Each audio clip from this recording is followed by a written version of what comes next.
আমি তো যুবকদের জন্য বেশি কথা বলি। লেট মি টক। যুবকদের জন্য যেহেতু বেশি কথা বলি, এই জন্য অনেক বোনেরা আমাকে দুশ্মন বা শত্রু মনে করে। আমার কলেজের টুকরা বোন, আমি আপনার শত্রু নই, আই এম ইউর ওয়েল উইশার, আমি আপনার কল্যাণকামী। কিন্তু আপনি যখন যুবককে রেখে টাকলাকে বিয়ে করেন, তখন তো আমি এটা সহ্য করতে পারি না। আপনি বিয়ে করবেন চরিত্রবান যুবককে, দিনদার যুবককে, আপনার জীবনকে সুন্দর করে দিবে একজন, তিনি কে? সবাই কিন্তু একরকম না। কিছু কিছু মেয়ে টাকার পাগল হয়, কিছু কিছু মেয়ে দিনদার যুবকের পাগল হয়। পার্থক্য আছে না নাই? তো বন্ধুদের সঙ্গে আমার কোনো রেষারেষি নেই, কোনো বিদ্বেষ নেই, কোনো মারামারি নেই। আমার কথা একটা, আপনি যুবকের সঙ্গে বেইমানি করা বাদ দিয়ে দেন, আমিও বক্তব্য দেওয়া বন্ধ করে দেব। তবে শুধুমাত্র মেয়েদেরকে একতরফা দোষ দিলে হবে না। আজকালকার অনেক যুবকেরাও 3-4টা মেয়ের সঙ্গে গাদ্দারি করে বেড়ায়। এটা কখন নবীর আদর্শ হতে পারে না। যুবকেরা, নবীর আদর্শে যে ব্যক্তি আদর্শবান হবে, সে হালালে থাকবে, হারামে সে কখনো থাকতে পারে।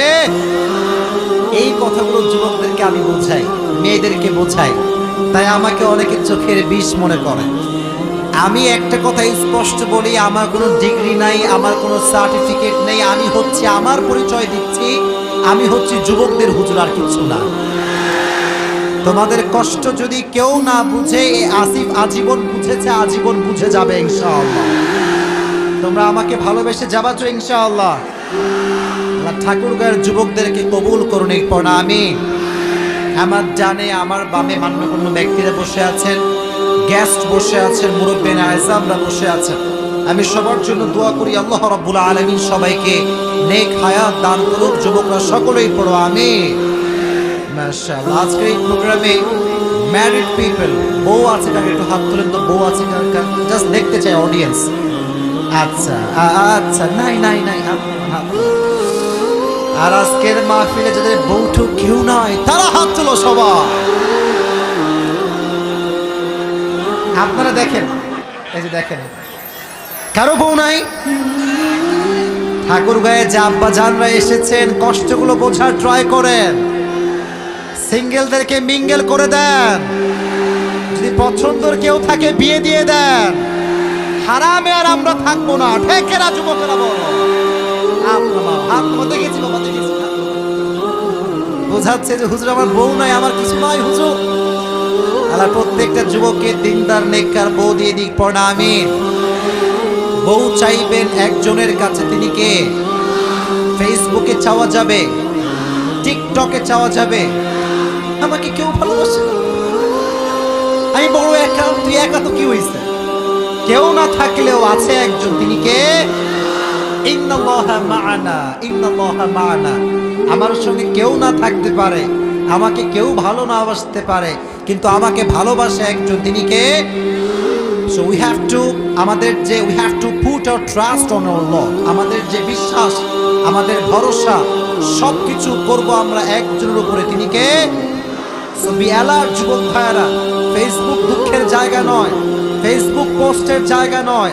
যেখানে তুমি দুঃখ পাবে, যত বেশি প্রকাশ করবা, মানুষ তোমাকে গালি গালাজ করে তোমাকে আরো বেশি ভেঙে দিবে। দুঃখ কষ্ট বলবো একজনকে, তিনি কে? আল্লাহ বোঝার তৌফিক দান করুক, পড়া আমিন। আজকে একটি কিতাব থেকে তাফসীর শুনবো। কিতাবটার নাম কি? আসল পয়েন্টে আমরা এসে গিয়েছি। বল, কিতাবটার নাম কি? এই কিতাবে কোনো ভুল আছে? কোনো সন্দেহ আছে? ওই দিকেও কি মানুষ আছে নাকি? আল্লাহু আকবার, লিল্লাহি তাকবীর। ওই দেখেন, ওই দেখেন যুবক, ভালো আছো তোমরা? তোমরা ভালো আছো সবাই যুবক ভাইয়েরা? আচ্ছা, আমি দেখেছি, আমি কিন্তু প্রথমে খেয়াল করি নাই, মানে মাঠের চতুর্পাশ যুবক দ্বারা ব্লক হয়ে গিয়েছে মাঠটা আজকে। অথবা আজকে যুবকদের জন্য ওয়াজ মন খুলে হবে ইনশাআল্লাহ। আল্লাহ মুরব্বী আব্বা জানদেরকে কবুল করুন, এই পড়া আমিন। কিতাবটার নাম কি? কিতাবে কোনো ভুল আছে? কোনো সন্দেহ আছে? কিতাবটাকে মুত্তাকীদের জন্য হেদায়েত স্বরূপ পাঠিয়ে দিয়েছে একজন। জবান খুলে বলেন, তিনি কে? আচ্ছা বলেন তো, কোরআন যে পড়ে, কোরআন যে মানে, তার ভাগ্যের চাকা কি বন্ধ হয়ে যায় না খুলে যায়? সে কি হতভাগা হয়ে যায় না দুর্ভাগা হয়ে যায়, না সৌভাগ্যবান হয়ে যায়? কথার মারপ্যাচ বুঝবেন, খালি ঠিক বেঠিক কয়, অনেকে কিছুই বোঝে না। সেদিন শায়েখ আহমদুল্লাহ হুজুরকে একজন প্রশ্ন করেছে, হুজুর এই যে আপনারা কথায় কথায় বলেন, কথা বলেন ঠিক কিনা, এটা আসলেই ঠিক কিনা? তো অনেক সময় দেখা যায় আমরা বুঝেও ঠিক বলি, না বুঝেও ঠিক বলি। তো জবাব যখন দিব আমরা বুঝে শুনে জবাব দিব। রাজি আছেন তো ইনশাআল্লাহ? কি হয়েছে বাবুরা, জায়গা হচ্ছে না? বসে পড়ো। জায়গা না হলে বসে পড়ো, একটু সাইড হও, একটু ব্যাকে যাও, একটু ব্যাকে, একটু ব্যাকে। এভাবে আওয়াজ করলে এখানে মুরব্বী আব্বা জানরা আছেন, সম্মানিত অতিথিরা আছেন, এগুলো করা যাবে না। ঠাকুরের একটা সম্মান আছে না নাই? আপনারা তো, আমি যা অবস্থা দেখতেছি, সাউন্ড আপনাদের ভেতরে, আমি বুঝে যাচ্ছি আপনাদের সাউন্ড শুনে ঠাকুর গায়ের যুবকরা এরা কাপুরুষের সন্তান নয়, এরা সব বীর পুরুষের সন্তান। আমার সামনে বসে আছে, মান রাখতে হবে, সম্মান রাখতে হবে। বসেন, একটু বসেন। আমরা কেউ বিশৃঙ্খলা করব না, ঠান্ডা মাথায় তাফসীর শুনে বাসায় ফিরে যাব ইনশাআল্লাহ। যেই মাসে আমরা বসেছি মাসটার নাম হচ্ছে মার্চ মাস। মাসটার নাম কি? এবং আরবি মাসটার নাম হচ্ছে শাবান। সামনে যে মাসটা আসছে মাসটার নাম কি? আপনারা খুশি না বেজার?